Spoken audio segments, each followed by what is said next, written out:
The 13 lawmakers, all from the ruling NRM party who met at Parliament, argued that several government authorities and agencies are failing to deliver services and instead overlap the work of the different ministries and departments. We have National Genetic Resource Center. We have many, like 7. When you look at Ministry of Health, several came up. We have about 9. When you look at the Ministry of Finance, several government agencies, statutory authorities and commissions came up.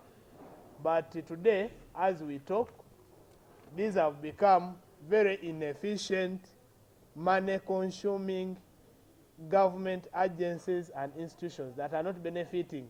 With big salaries. Yet, the civil servants, the genuine ones, are getting less. They say most of these agencies spend a lot of their money on benefits and salaries of their staff, as well as on running their entities. You know, there's a lot of duplication. So I'm requesting and I'm calling upon government that this time we are very, very, very serious on this. Our people are dying on roads. For some of these agencies that have really caused a problem to Ugandans. And Ugandans are not even benefiting from some of them. I've given you an example of UNRWA. They deceived can you imagine the extent in which UNRWA can even decide to deceive the minister that a bridge called Agole Aleles Ngora Bridge has been worked on and only waiting for commissioning. They now want the ministries under which these agencies fall to fully take charge of them to avoid wastage expenditure. This money from these departments, which are inefficient, we can look at the health of our people.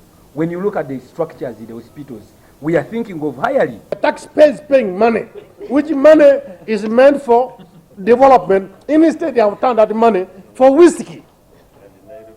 And this is what the problem is. To just tighten the knot of these agencies, you will see Health Center 3, Health Center 4 will have ambulance. The MPs also highlighted some of the government agencies which they say are allocated huge budgets which could have been allocated to other critical sectors. I want to take it into account that these different agencies or authorities are spending a lot of money. They have spent so far since this year started about 461 billion. Spent 85 billion, which is the entire budget for Ministry of Trade, Industry and the Cooperatives. Just workshops and a seminar. However, they were cautious about some institutions like the Uganda Heart Institute, which they praised for having a meaningful impact. And the MPs also alleged that some heads of these authorities had become too powerful and risen nearly above scrutiny. Just as my colleagues were referring to the roads, our sister and our mother, Madam Kajina. No engineer, the person in the Ministry of Works is an engineer. But when she's talking, now, what are you saying, Madam Kagin? There is no way you can find an agency like UNRWA where an executive director of UNRWA is more powerful than a Minister of Works. There are executive orders that have been given by both the executive and the parliament that are not respected. The calls by the MPs for reform come on the heels of a report by the Internal Security Organization to the President this week, which warned of wasteful spending by government institutions and proposed that some agencies should either be abolished or merged.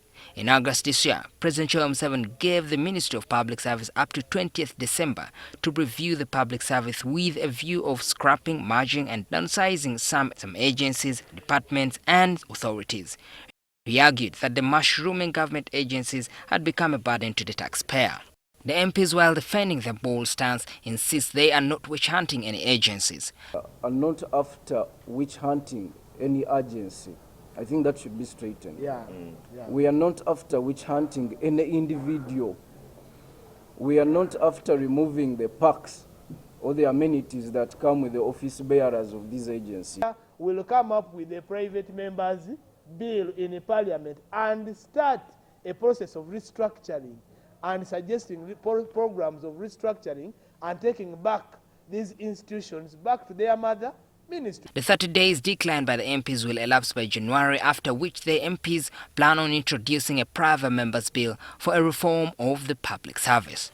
Maurice Ochol, NTV at Parliament.